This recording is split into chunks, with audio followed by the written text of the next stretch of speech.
I'd like to start today, take you back to the late 1990s. The Flutie Foundation had just established, and my family, my husband, Matt, Ben, and Billy, were going on spring break vacation to Florida. And we got to Logan Airport, and the line was out the door.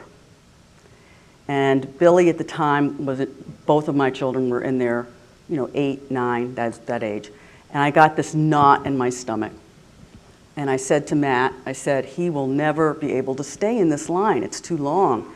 He'll never be able to get on that plane.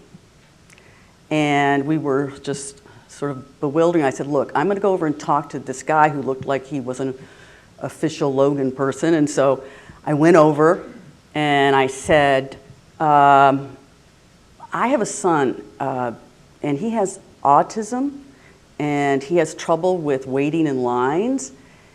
And this young man looked at me very sincerely and he said, you mean like the Flutie kid?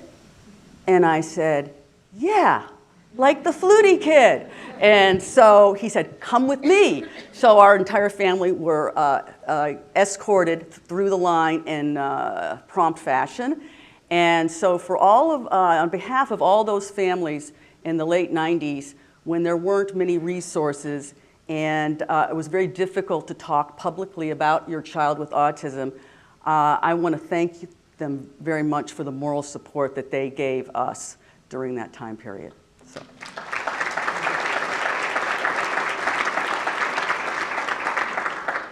So today, I want to talk about independent, expressive communication.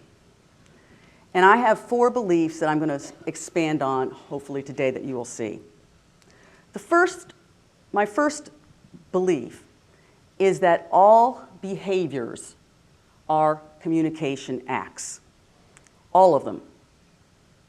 My second belief is that all individuals on the autism spectrum are communicators, including those who are nonverbal or have difficulty with communication. My third belief is that all individuals on the autism spectrum have a right to access augmentative, alternative communication supports. And my fourth belief is that all individuals on the autism spectrum have the right to an ongoing communication-based education. So a communication-based, being an independent, expressive communicator can take a variety of forms. It can be in terms of music or art or yoga or working out. But the whole idea is that you're expressing who you are, your spirit. So you're making choices, you have a point of view. You're expressing yourself as who you are. So in Billy's voice, I'm going to show you a video, a very short clip called In His Own Voice. And in it you will see Billy started music, doing African, all kinds of different drums about 2 or 3 years ago. We had no idea what we were doing. I worked with a musician. We really didn't even know how to teach it. As you know, most of the times there's not a blueprint for how to educate someone with autism. So we ended up, but we wanted to make sure that in every facet of it, that he was independent and a communicator in all areas of this procedure. So with the music, what we did is we said, well, how is he going to distinguish right from left?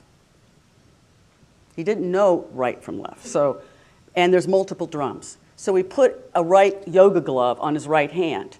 And the notes on the music compositions would have a tiny right yoga glove that would delineate the right hand. So he would know, oh, use this hand or let right versus left.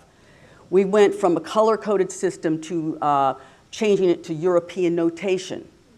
So that it was color-coded, but it was in a staff. It has rest notes. So he has come an amazing way with this, and he's had multiple his ability to learn and his love of it is even greater. So with no further ado, I'm going to show you this film, and I want you to think about, too, all of the communication that's going on, that's not verbal, but is going on between Billy and the different individuals in this film. The other thing to note is that when you hear the music come on for the first time, that is a composition that Billy created himself. We allow him to create compositions, and those become part of his music repertoire.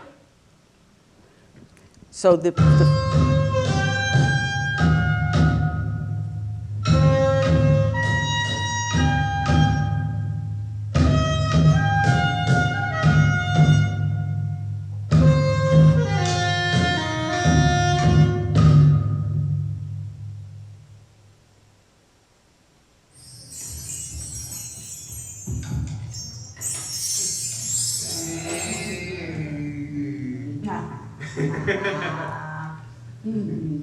One, two, three, four.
Billy's also an artist. He didn't start off like this.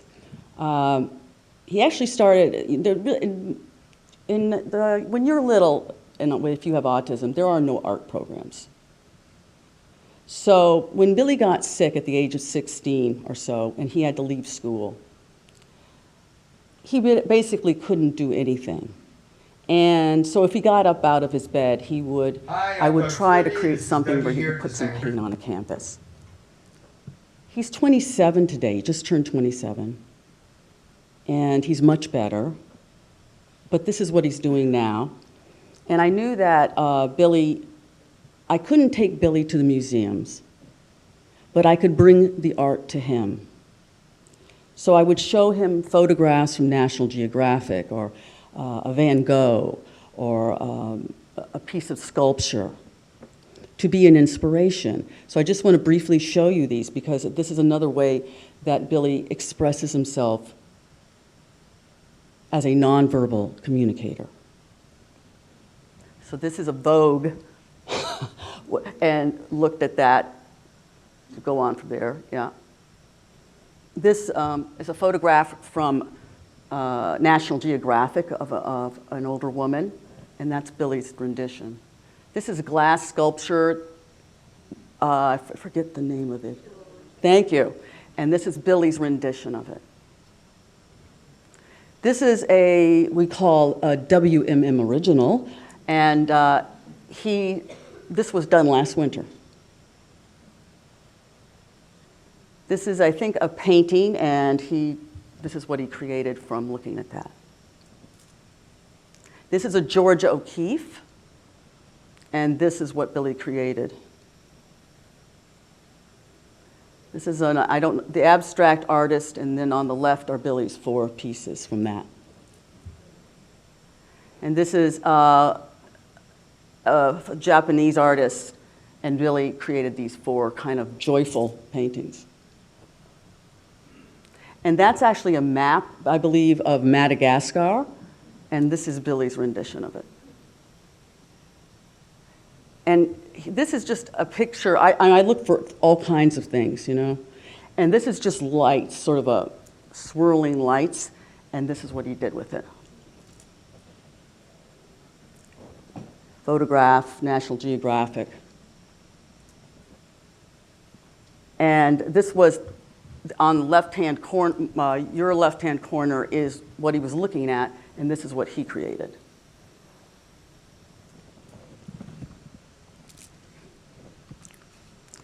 So, as a child, Billy would have been considered to have severe autism. He was nonverbal, he couldn't point, he could barely imitate, he had extreme sensory integration issues, tactile defensive. I think when Billy, so no one would have believed that Billy would learn to tie his shoes, sight read words, use a mouse for a computer, and be able to navigate on a computer fluently. No one would have believed that Billy would ever have become an artist. Today, Billy is an independent, expressive communicator. He uses a device, a tough book. It's a tablet with Speaking Dynamically Pro software output. And it's very dynamic, interactive. It's his language system. He would be lost without it, so we have a backup wherever we go. Because it's his language system. That's how he sees it. And it's ongoing. We don't stop programming or thinking about what Billy needs to say or what sort of social interactions he needs by the time he's 12. Your experience has changed, so it's dynamic, and it's specific. It's not generic. Generic, you know, you can do generic for a while, like restaurant, but you run into problems. And it's not uncommon to see individuals on the autism spectrum who are entering middle school age have problems. And why? Because they don't have a way to communicate that's specific. All of their, if they have any symbols or words or text, it's all generic. So Billy, his device is his voice. We also use low-tech, by the way. So it's multi, because Billy's also a yogi, and it's very hard to have a communication device when you're trying to do yoga. So we have like the visual sequences and that he can follow. But at every step of the way, we want Billy to be independent. So on his device, the way he uses the device is if he goes to it and he says, I would like to do a certain standing pose. Well, it's not just, it doesn't say just standing pose. It would say, I want to do, tree pose or warrior pose. And he says specifically what he wants to do. And that makes all the difference. He can also, because of all his years of pain, can say when he needs a less active yoga. We're not mind readers. How do we know? So he can say, I need, go to a resting poses. And we go, okay, Billy, you know yourself, you know your body, you know what's going on. We don't. So the other day, he was working out and using weights and so forth. And it was kind of a, big workout. The next day, he goes to his device and says, I need to stretch all those places where he had worked out, and he's telling us that he needs to stretch it, and that's what he wants to do that day. But without specific information that we have taught him, he would not be able to communicate that way. So I like to talk, can you hear me if I come over here? I like to talk about, when I'm teaching folks, this idea of a communication partner, and that's anybody who has a relationship with that individual on the autism spectrum and uses their language system. That's a communication partner. And a communication script is all of, every day, every week, all those interactions that you need to put in either visuals, text and visuals, whatever the modality is. You have to create it and you have to show it to him so he has a way to say it. So one of the questions I get a lot is, what do you mean by communication scripts? And I'll give you a quick example. So when Billy was about 12 or 13, remember I always say all behaviors are communication acts. So when Billy was about 12 years old, he was getting running about 6 o'clock every night. He'd start running to the driveway, look out the window, run back into the kitchen and jump. He likes to jump.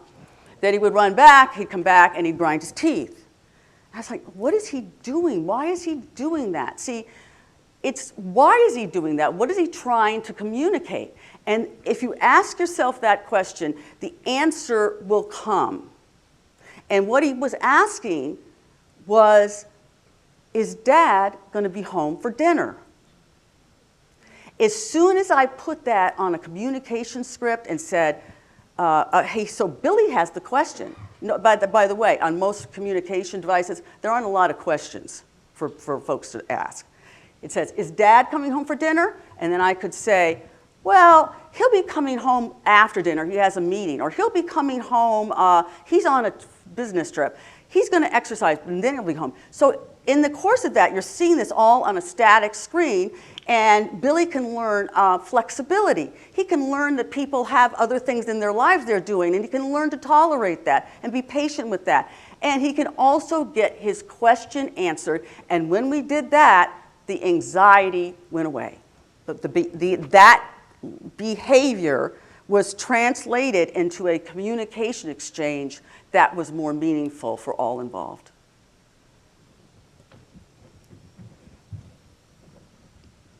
So, the problem is that all behaviors usually are interpreted as not as communication acts, but as behavioral issues. Autism issues, really autism issues. So what happens is that instead of asking the question, what is this person trying to communicate, they make the assumption that, this person probably needs a behavior plan, an incident report needs to be made, maybe they shouldn't be in the system, maybe they need to be transferred to another placement. Those are very common responses.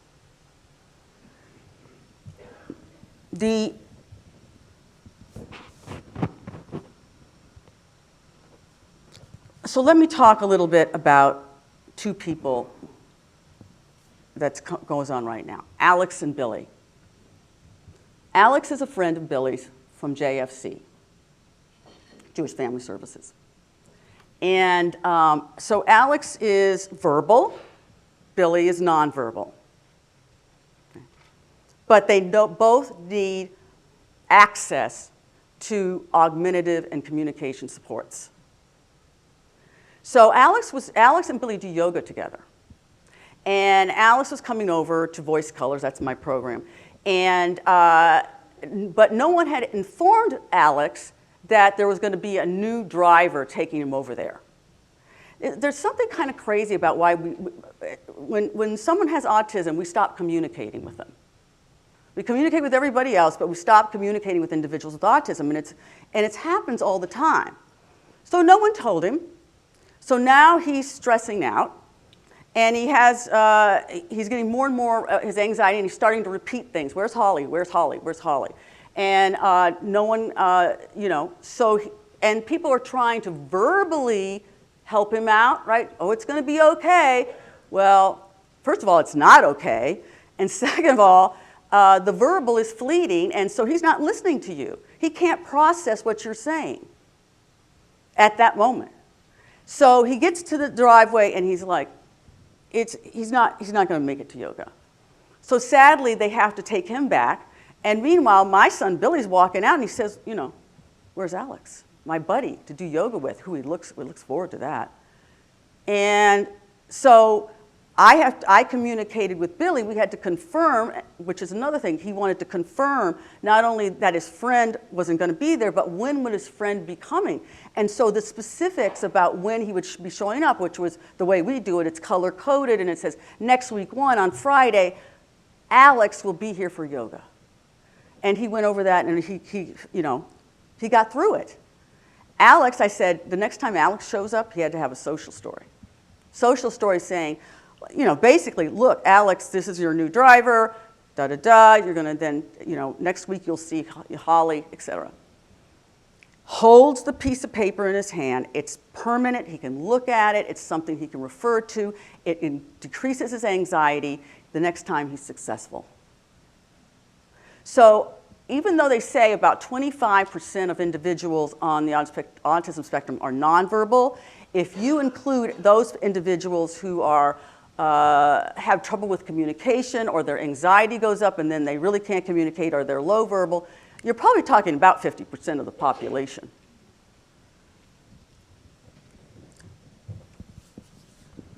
Now,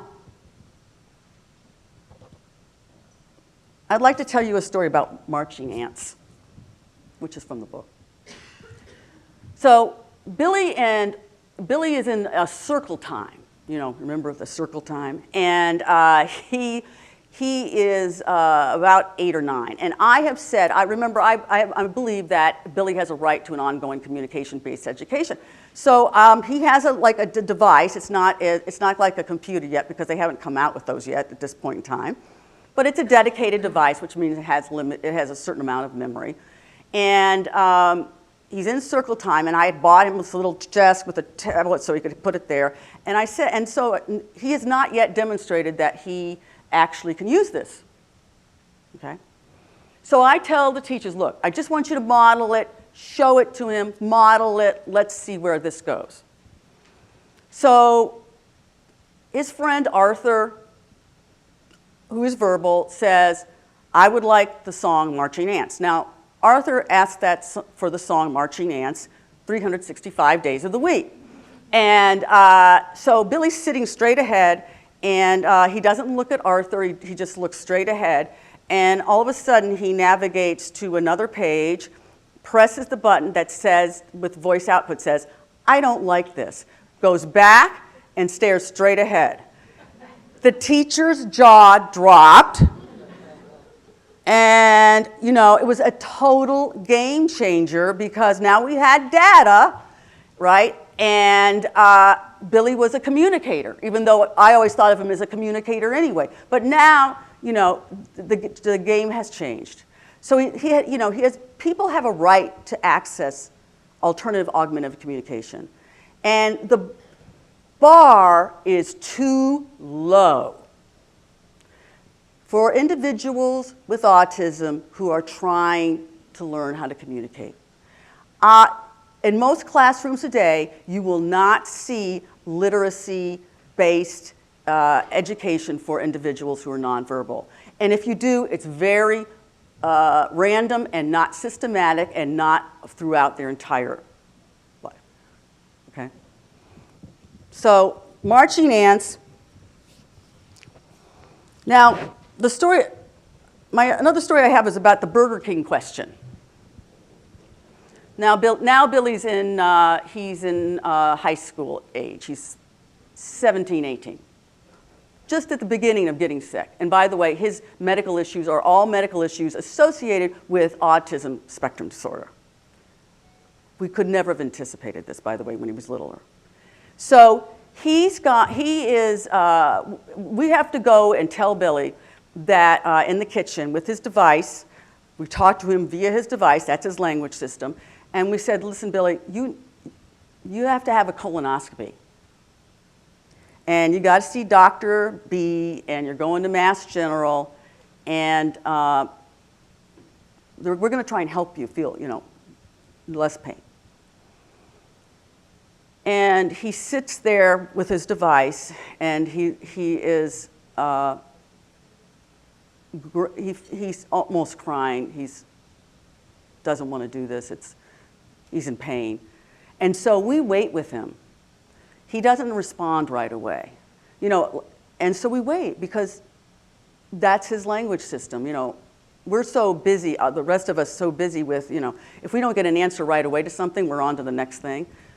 This is about relationships and trust and communication.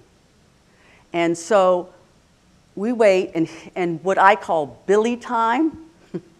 And in Billy time, it seemed longer than I wanted to wait, but we waited. And finally, he turned off the device, which was this cue that this conversation was over. So we get in the car, and he's a sort of a athletic kind of guy, and he's like, bangs that back window like, this is bullshit. But we go on. We go to Mass General, and we get there, and we finally get a room that they allowed us a tiny little room to sit in while we wait. Well, you're supposed to get there 2 hours before we got there. We waited 4 hours for Billy to access. And I literally, he fell asleep, thank the Lord, because he was so sick. And I said to Matt, I whispered to Matt, I said, listen, I don't think this is going to work. I think we're just going to have to go home. And at just about that point, they say, we're ready for you. Billy, we wake him up, by the way, Billy walks into operating rooms with his street clothes on because he can't tolerate any of the, the wrist things, the blue Johnny, that whole bit. So he walks in and he sees this crowd. And it's like this room with a table, and there's the doc, there's nurses, there's a guy on a computer, and the anesthesiologist, and all these things. And he walks in, and they're like this. They're, like poised, like they're waiting for something to happen. And so we all come in, the three of us, and Billy puts his bags down, and, he takes out his device, and he puts it on, and, that music comes on from the computer, and, and everybody in the room is holding their breath. And so Billy goes up to his dad, and Matt says, what is it, buddy? And so he navigates to weekend choices, and then he navigates to restaurants, and he looks at his dad and he says, am I going to Burger King today? So, you know what? That was a very legitimate question because he had not had anything to eat all day, and on his mind was food, and he was hungry. And so he wasn't about to aggress or do something unpredictable or some crazy thing they thought a nonverbal 18-year-old guy was going to do. No, he just had a question, and he got his question answered. And as soon as he got his question answered, he put his device away, laid down, and put his arm out. But if he hadn't had that device, if he hadn't thought of himself as a communicator, if he hadn't had communication partners, this could have gone south. And you want your students, you want the people that you love who have autism to have access to quality medical care. And the way they're going to get it is if they trust the messenger and they have a way to communicate. Okay. And all behaviors are communication. So that's an interesting thing to say because some behaviors you'd rather say, I'd like to extinguish that behavior. Let's face it, all right? So Billy's really sick, and he's about 20 now. And this piece is called Eyes. And so he keeps coming into the kitchen every morning, and he comes over to me. It's gentle, but, he's trying to sort of press my eyes a little bit, and it's something about your eyes, you feel like you want to retreat, you don't want somebody's hand coming towards your eyes. So I was, I have to admit, I couldn't figure out, well, what is he trying to say? I just couldn't get it. And then as it kept going, and I said, so a couple of years later, it ended up that Billy had developed seizures.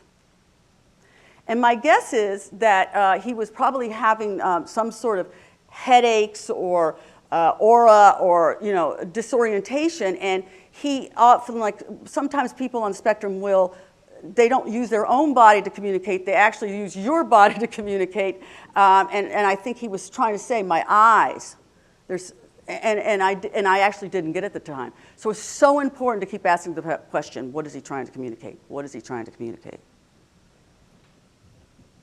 So one of the things in 2016, the communication mindset, cultural mindset is that individuals on the autism spectrum, even the nonverbal, low verbal, even those who are verbal, are really not communicators. They're considered sort of substantially separate. Actually, that was the name of my class, the classroom that Billy went to the first time. They called it a substantially separate classroom. And so they don't think my cultural mindset is people who can't speak or communicate really, they don't really have anything to offer. They don't have anything to contribute. And sadly, that's kind of what has happened. I think Billy's situation is not the national reality. I had one individual, I've been to 7 cities now in the United States. And I was in Chicago, and I've been talking about all behaviors are communication. And she raised her hand, and she said, my son spits. What do you think about that? And I said, does he have a way to communicate?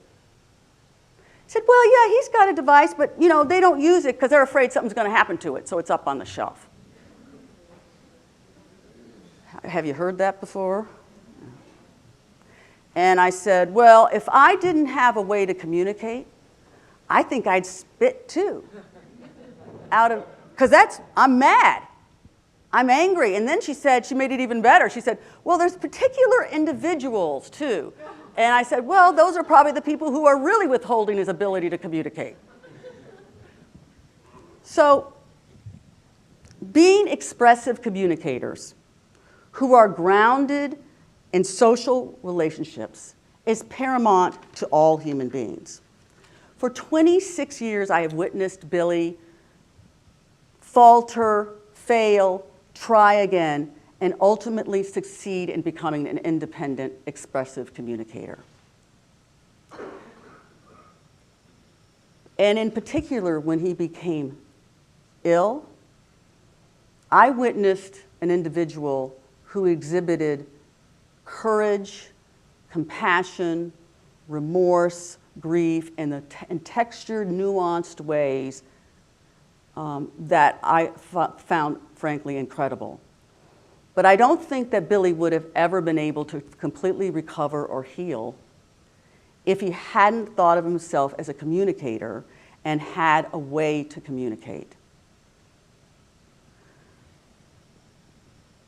So, learning to kiss is Billy's story, and it is our story.